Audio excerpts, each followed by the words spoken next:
Good morning, everyone. Myself Anna Ildu. I'm here to take a seminar on the topic privatization. So, let me begin by saying what is privatization?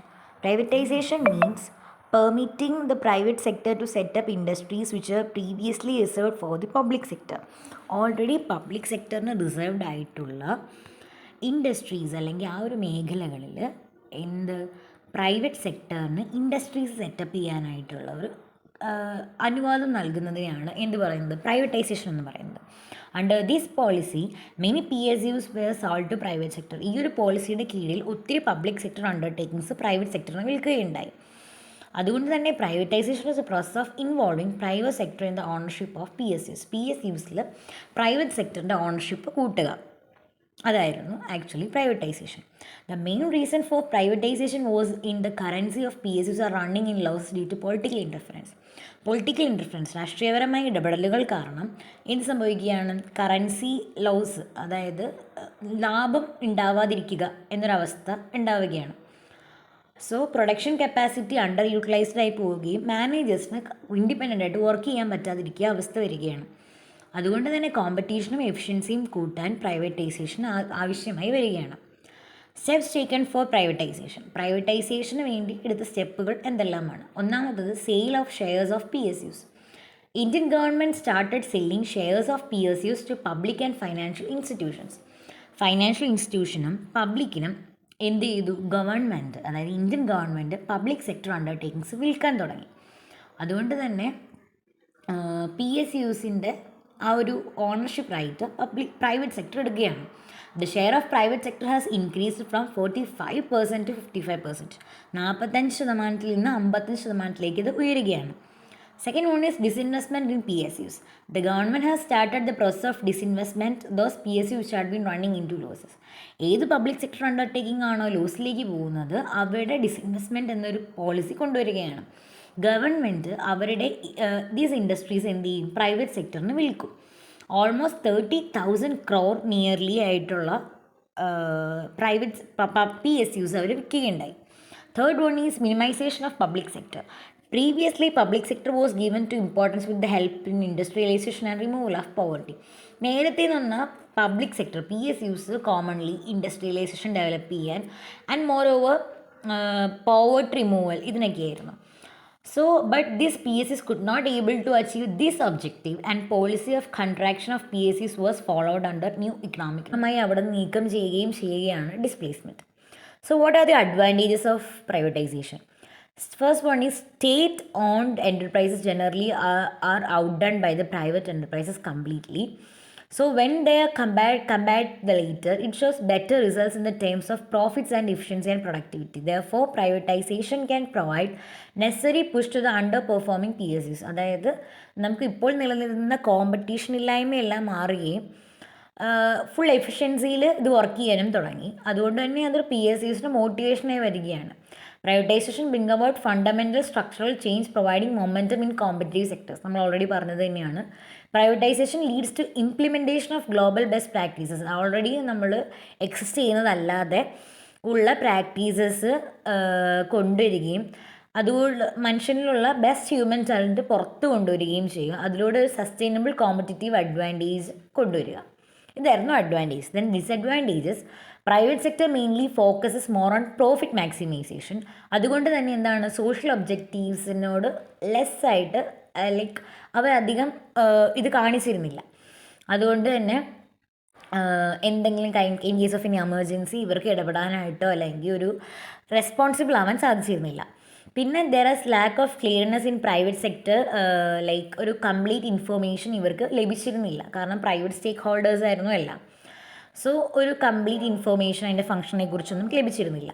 Next one is privatisation has provided unnecessary support to the corruption and unlawful ways of accomplishments of licence and business deals amongst the government and the private bidders.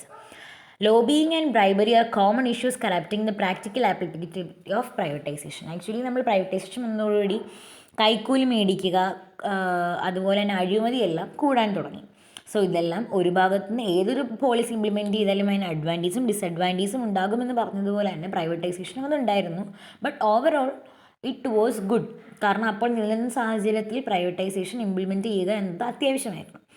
The last one conclusion. അതുകൊണ്ട് നമ്മൾ conclude ചെയ്യാനാണെങ്കിൽ in short, privatization is a process of transfer of ownership, can be both permanent or long term lease in nature of once upon a time state owned or public owned property to individuals or groups that intend to utilize. നമ്മൾ already പറഞ്ഞതുപോലെ public sector private സെക്ടറിന് കൊടുക്കുന്നു. So productivity competitiveness ഒക്കെ കൂട്ടുന്നു, foreign direct investment കൂടുന്നു. So എന്തുകൊണ്ടും ഒരു നല്ല രീതിയിൽ വരാൻ വേണ്ടി ഒരു ഉദ്ദേശത്തോടു കൂടി ഇംപ്ലിമെൻറ്റ് ചെയ്ത പോളിസി നല്ല രീതിയിൽ തന്നെ വന്നു. So that's all. Thank you. 1991 വന്ന NEP-യുടെ പ്രകാരം എന്ത് സംഭവിച്ചു? ഈ ഒബ്ജക്റ്റീവ്സ്, അതായത് ഇൻഡസ്ട്രിയലൈസേഷനും പോവേർട്ടി റിമൂവിങ്ങും ഒന്നും നടക്കാൻ പറ്റുന്നില്ല എന്നൊരു സാഹചര്യം വന്നപ്പോൾ എന്ത് സംഭവിച്ചു? NEP പ്രകാരം ഇൻഡസ്ട്രീസിനെ റിഡ്യൂസ് ചെയ്തു. അതായത് ഇൻഡസ്ട്രീസ് പബ്ലിക് സെക്ടറിന് റിസർവ് ചെയ്തിരുന്ന ഇൻഡസ്ട്രീസ് ഓൾമോസ്റ്റ് 17 ആയിരുന്നു, അത് 2ലേക്ക് കുറച്ചു. So what is the impact of privatization in Indian economy? Indian ഇക്കോണമിയിൽ പ്രൈവറ്റൈസേഷൻ്റെ ഒരു ഇമ്പാക്റ്റ് എന്തായിരുന്നു എന്നതാണ്. Privatization may have a positive impact on a country's economic situation. നമ്മുടെ ആ രാജ്യത്തിൻ്റെ അപ്പോൾ ഉണ്ടായിരുന്ന സ്ഥിതിക്ക് എന്തുകൊണ്ടും നല്ലതായിരുന്നു privatization. Privatization should not be used to finance new government expenditures and pay off future debts. അതായത് പ്രൈവറ്റൈസേഷൻ ഒരിക്കലും ഗവൺമെൻറ്റിൻ്റെ പുതിയ എക്സ്പെൻഡിച്ചേഴ്സ് ചെയ്യാൻ വേണ്ടിയിട്ടോ അല്ലെങ്കിൽ ഭാവിയിൽ ഉണ്ടാകുന്ന കടം വീട്ടാനൊന്നും ആയിരുന്നില്ല. Privatization enables countries to pay a portion of their existing debt, thus reducing industries and raising level of investment. Actually, privatization was a kind of investment. അപ്പോൾ അവരുടെ നിലനിൽക്കുന്ന കടങ്ങളുടെ ഒരു ഭാഗം വിൽക്കുകയും അതിലൂടെ അവർക്കൊരു അവരുടെ ഇൻട്രസ്റ്റ് റേറ്റ് കുറയ്ക്കുകയും ഒരു സൈഡിൽ നിന്ന് നോക്കിയാൽ വരുമാനം കൂട്ടുകയുമാണ് അവർ ചെയ്തത്. പബ്ലിക് സെക്ടറിൻ്റെ സൈസ് കുറയ്ക്കുന്നതിലൂടെ ഗവൺമെൻറ് ടോട്ടൽ എക്സ്പെൻഡിച്ചർ കുറയ്ക്കുകയും and begins collecting taxes on all the business that are now privatized. ഈ പ്രൈവറ്റൈസ് ചെയ്തിരിക്കുന്ന എല്ലാ ഇൻഡസ്ട്രീസിൻ്റെയും അല്ലെങ്കിൽ എല്ലാ ബിസിനസ്സിൻ്റെയും കയ്യിൽ നിന്ന് ടാക്സ് കളക്ട് ചെയ്യാൻ തുടങ്ങി. Thus, the process can help bring an end to a vicious cycle of over-borrowing and continuous increase of national debt. എപ്പോഴും ഉണ്ടാകുന്ന ഒരു കടം എന്ന് പറയുന്ന അല്ലെങ്കിൽ ഓവറായിട്ട് ബോറോ ചെയ്ത് വീണ്ടും കടത്തിലേക്ക് വീഴുന്ന ആ ഒരു വീഷ്യസ് സൈക്കിളിൽ നിന്ന് പുറത്ത് ചാടാൻ എന്ത് സംഭവിച്ചു? പ്രൈവറ്റൈസേഷൻ ഹെൽപ്പ് ചെയ്തു. ആ ഒരു തലത്തിൽ നോക്കുകയാണെങ്കിൽ പ്രൈവറ്റൈസേഷൻ എന്തുകൊണ്ടും ഒരു നല്ല രീതിയിലാണ് ഇന്ത്യൻ ഇക്കോണമിയിൽ വന്നത്. സോ പ്രൈവറ്റൈസേഷൻ നമുക്ക് 3ആയിട്ട് ഡിവൈഡ് ചെയ്യാം: delegation, disinvestment and displacement. What is delegation? Government keeps hold of responsibility and private enterprise handle fully or partially the delivery of products and services. Government ആയിരിക്കും എന്ത് ചെയ്യുന്നത്? അതിൻ്റെ ഉത്തരവാദിത്തം ഏറ്റെടുക്കുന്നത്. പക്ഷേ പ്രൈവറ്റ് എൻ്റർപ്രൈസസ് ആയിരിക്കും ഫുള്ളി അല്ലെങ്കിൽ പാർഷ്യലി അതിൻ്റെ പ്രൊഡക്ട്സ് ആൻഡ് സർവീസസിൻ്റെ പ്രൊഡക്ഷൻ, അതിൻ്റെ ഡെലിവറി എല്ലാം ചെയ്യുന്നത്. Second one is disinvestment. നമ്മൾ ഓൾറെഡി പറഞ്ഞതുപോലെ ഗവൺമെൻറ് എന്ത് ചെയ്യും? അവരുടെ റെസ്പോൺസിബിലിറ്റി സറണ്ടർ ചെയ്യുകയാണ്. Third one is displacement. The private enterprise expands and gradually displaces the government entity. Private enterprise വലുതാവുകയും ആ ഒരു ഗവൺമെൻറ് എൻറ്റിറ്റീനെ Hello friends, my seminar topic is Globalization and its impact in India. So let's get started. The term globalization refers to the process of opening up of the economy to the rest of the world economy so that a free flow of goods and services, technology and investment can take place. To sum up, globalization simply means a global village as a whole. It has 4 components: reduction of trade barriers, creation of an environment in which free flow of capital takes place, creation of an environment in which free flow of technology can take place, and creation of an environment in which free flow of labor can take place. In economic sense, globalization involves goods, services, data, technology, and economic resources of capital. If we go into the cultural aspect, we can have so many types of religion, festivals, and cultural activities. The expansion of global markets liberalizes the economic activities of exchange of goods and funds. If we look into the measurement of globalization, one main index of globalization is the KOF index of globalization, which actually measures three important dimensions of globalization. They are economic, social, and political. Another index of globalization is 80 Carney Globalization Index, which is not so important for us. But mainly, measurements of economic globalization typically focuses on variables such as trade, foreign direct investment, gross domestic product, income, etc. Now, we can look into the impact of globalization in India. India is one of the countries that succeeded significantly after the initiation and implementation of globalization. What are the positive impacts or the advantages of globalization? Increase in employment.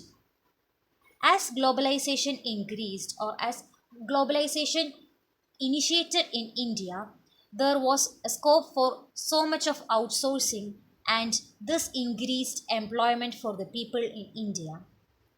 The second advantage is increase in compensation, and the third advantage is high standard of living. If we look into the disadvantages or negative impacts of globalization, we can see that major disadvantages are job insecurity, price instability, and currency fluctuation. Some critics of globalization in India also say that terrorism is also one of the negative impact of globalization. So, to conclude, through globalization, people tend to know what's happening in other countries.